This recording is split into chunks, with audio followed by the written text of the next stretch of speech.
আসসালামু আলাইকুম সবাইকে, কি অবস্থা সবার? আশা করি আল্লাহর অশেষ রহমতে সবাই ভালো আছো এবং সুস্থ আছো।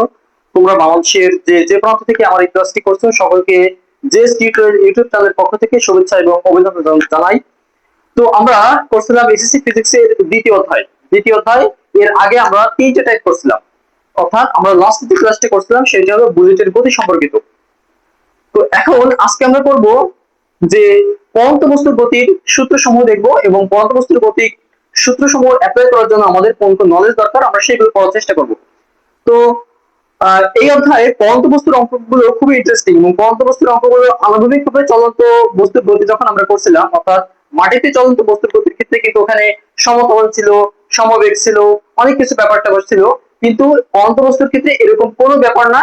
তোমাদের যাদের তোমাদের যাদের চলন্ত বস্তুর ক্ষেত্রে যে সূত্রগুলো আছে সেই সূত্রগুলো মুখস্থ, এই সূত্রগুলো মুখস্থ করতে কিংবা এই অঙ্কগুলো করতে তাদের জন্য একদম ইজি মনে হবে। তো আসো আমরা কথা না বলে শুরু করি। তো পরন্ত বস্তুর অঙ্ক করার জন্য প্রথমে আমরা দেখবো কি কি সূত্র সমূহ দরকার। তো তার আগে আমি একটু এর আগে যে সূত্রগুলো করছি সেই সূত্রগুলো সম্পর্কে একটু আলোচনা করি, তাহলে আমাদের বুঝতে সুবিধা হবে। তো আসো, চলন্ত বস্তুর ক্ষেত্রে আমরা তিনটে সূত্র করছিলাম। Number 1, v square equals to u square plus 2s। তো এইটার টাইপ লেখো পরন্ত বস্তু। পরন্ত বস্তু পরন্ত বস্তু এইটা আমরা টাইপ 4 করছি। টাইপ 4 আচ্ছা, তাহলে v square equals to u square plus 2s। এই একটা সূত্র পড়ছিলাম। দ্বিতীয় একটা সূত্র পড়ছিলাম s equals to ut plus half of a t square. তৃতীয় একটা সূত্র পড়ছিলাম v equal to u plus at। আচ্ছা, তোমাদের যাদের এই সূত্রগুলো মনে আছে তারা পরন্ত বস্তুর সূত্রগুলো একদম তাদের কাছে ইজি মনে হবে। তো এইখানে পরন্ত বস্তুর সূত্র ইউজ করার জন্য, পরন্ত বস্তুর সূত্র লেখার জন্য আমরা কি কি করব একটু টেকনিকটা দেখো। পরন্ত বস্তু, চলন্ত বস্তুর ক্ষেত্রে যেখানে এস ছিল, পরন্ত বস্তুর ক্ষেত্রে সেখানে হবে জাস্ট এইচ। আর পরন্ত বস্তুর ক্ষেত্রে যেখানে, চলন্ত বস্তুর ক্ষেত্রে যেখানে এ ছিল সেখানে হবে জি। এই জায়গাটা যদি একটু বুঝতে পারো তাহলে সূত্রগুলো ইজি মনে হবে। ওকে, তাহলে চলন্ত বস্তুর প্রথম সূত্র ছিল v square equal to a square plus 2s। তো আমাদের পরন্ত বস্তুর প্রথম সূত্র হবে v square equal to u square plus 2 এর জায়গা হবে জি আর এস এর জায়গা হবে H. V square equal to u square plus of minus, এখানে একটা প্লাস মাইনাস দাও, এই প্লাস মাইনাস কিসের সেটা আমি একটু বলতেছি। তো v square equal to u square plus minus 2gh। দ্বিতীয় সূত্রটা কি ছিল? s equal to ut plus half of at square. তো আমাদের এখানে সূত্র হবে h equal to ut plus minus half of gt square. ut plus minus half of gt square. তৃতীয় যে সূত্রটা সেটা কি ছিল? বেগ v equal to u plus at। তো এর জায়গায় শুধুমাত্র g যদি দিই তাহলে সূত্র হবে u প্লাস gt। এই তিনটে হলো আমাদের পরন্ত বস্তুর সূত্র। আমরা পরন্ত বস্তুর যত সূত্র করব, যত ম্যাথ করব, এই তিনটে সূত্র দিয়ে আমরা করব। তাহলে আমি আবার একটু বলি, চলন্ত বস্তুর ক্ষেত্রে এস এর জায়গায় যদি এইচ বসানো হয় এবং পরন্ত বস্তুর ক্ষেত্রে এ এর জায়গায় যদি জি বসানো হয় তাহলে আমরা পরন্ত বস্তুর সূত্র পাবো। ওকে, এখন যেখানে বাদ বাকি সবকিছু আগের মতো, যেখানে এইচ হলো উচ্চতা নির্দেশ করে, উচ্চতা উচ্চতা আর জিটা তোমরা সবাই জানো, এটা নিশ্চয়ই অভিকর্ষ ত্বরণ। কি ত্বরণ? অভিকর্ষ অভিকর্ষ ত্বরণ, এবং যার মান কত? 9.8 মিটার পার সেকেন্ড স্কয়ার। তো এইটা হলো আমাদের পরন্ত বস্তুর সূত্র। এই তিনটে সূত্র দিয়ে আমাদের যত ম্যাথ করব। আচ্ছা, এখন পরন্ত বস্তুর সূত্র করার জন্য আমাদের কি কি নলেজটা জানা দরকার সেটা একটু দেখো।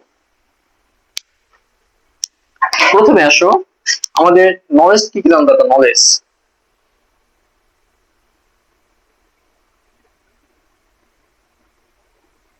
নলেজ এক নম্বর নলেজ, হলো আমাদের পরন্ত বস্তু দুই টাইপের ম্যাথ। এখানে একটা হলো উপর থেকে নিচে যদি কোনো বস্তু পড়ে সেক্ষেত্রে এক টাইপের, আবার নিচ থেকে যদি উপরে নিক্ষেপ করা হয় সেক্ষেত্রে আরেক টাইপের ম্যাথ। সূত্র একই কিন্তু একটু চেঞ্জ। তাহলে এক নম্বরে যদি যদি এই ড্রপ ডাউনের চিহ্নটা তোমরা দেখো, এইটা দ্বারা বোঝায় উপর থেকে নিচে, এইটা দ্বারা বোঝায় উপর থেকে নিচে, উপর থেকে নিচে পড়ে। যদি বস্তুটা উপর থেকে নিচে পড়ে তাহলে আদিবেগ u equals to 0 metre per second হবে অল টাইম। যদি বলে দেয় যে বস্তুটা উপর থেকে নিচে পড়তেছে তাহলে আদিবেগ u equals to 0 metre per second.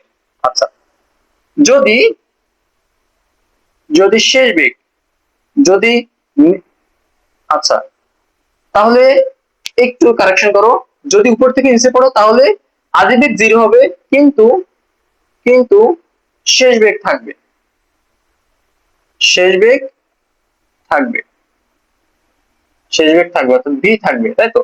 দ্বিতীয় নলেজটা হলো যদি যদি নিচ থেকে উপরে নিক্ষেপ করে, যদি নিচ থেকে উপরে নিক্ষেপ করে, নিচ থেকে উপরে যায়, সেক্ষেত্রে তোমার আদি বেগ থাকবে, আদি বেগ থাকবে, আর শেষ বেগ ভি ইকুয়ালস টু 0 হবে, 0 হবে। এখন আমরা প্রত্যেকটা জিনিস একটু চিত্র এঁকে দেখাবো, কোনো সমস্যা নেই, তোমরা একটু খাতায় তুলো আগে।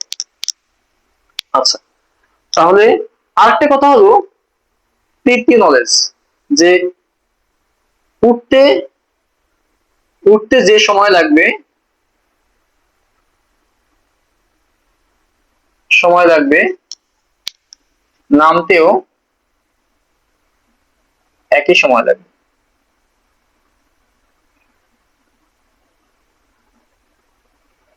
উঠতে যে সময় লাগবে, নামতেও ঠিক একই সময় লাগবে। আচ্ছা, 4 নম্বর, যদি বলে বিচরণকাল, বিচরণকাল যদি বলে, যদি বলে বিচরণকাল বের করো, বিচরণকাল হবে ওঠার সময়, ওঠার সময় এর সাথে যদি আমরা 2 গুণ দিয়ে দেই তাহলে আমরা বিচরণকাল পাবো। সবগুলো আমরা একটু চিত্র দিয়ে দেখবো, অনেক কোনো সমস্যা নেই, একটু খাতায় নোট করো।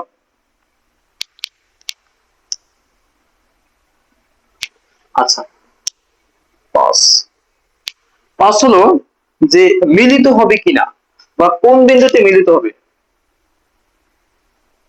কোন বিন্দুতে মিলিত হবে,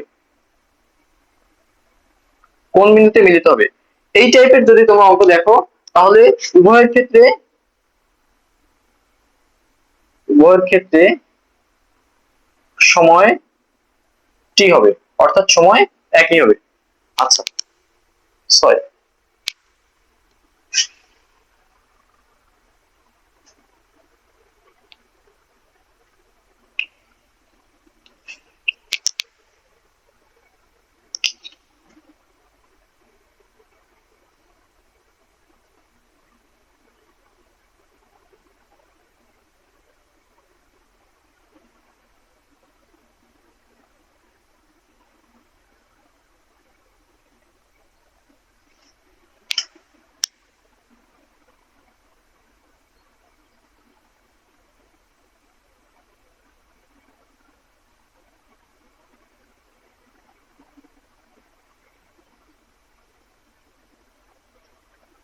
আচ্ছা, তাহলে আমাদের এই পরন্ত বস্তুর অঙ্ক করার জন্য আমাদের মোট 6টা নলেজ আপাতত দরকার। প্রথমে কি, যদি বস্তুটা উপর থেকে নিচে পড়ে তাহলে আদিবেগ থাকবে, কিন্তু আদিবেগ থাকবে না, অর্থাৎ আদিবেগ 0 হবে, কিন্তু শেষ বেগ থাকবে। আচ্ছা, যদি নিচ থেকে উপরে নিক্ষেপ করা হয় তাহলে ইউ থাকবে, অর্থাৎ আদিবেগ থাকবে, কিন্তু সর্বোচ্চ উচ্চতায় শেষ বেগ কত হবে, বেগ হবে 0। আচ্ছা, তাহলে একটা বস্তু উপরে উঠতে যে সময় লাগে নিচে নামতে ঠিক একই সময় লাগবে। আর বিচরণ কাল হলো উপরে ওঠার সময়ের সাথে আমরা যদি 2 গুণ করে দিই তাহলে বিচরণ কাল পাবো। আর 5 নম্বর হলো কোন বিন্দুতে মিলিত হবে, এই টাইপের যদি প্রশ্ন দেখা হয় সেক্ষেত্রে উভয়ের বেগ কি হবে, সময় হবে টি, উভয়ের সময় হবে টি, একই হবে আর কি। আর নিক্ষিপ্ত উপর নিচ থেকে উপরে নিক্ষিপ্ত বস্তুর ক্ষেত্রে সবসময় আমরা মাইনাস সূত্র ইউজ করবো, অর্থাৎ v square equal to u square plus minus 2js যে সূত্রটা, সেখানকার মাইনাস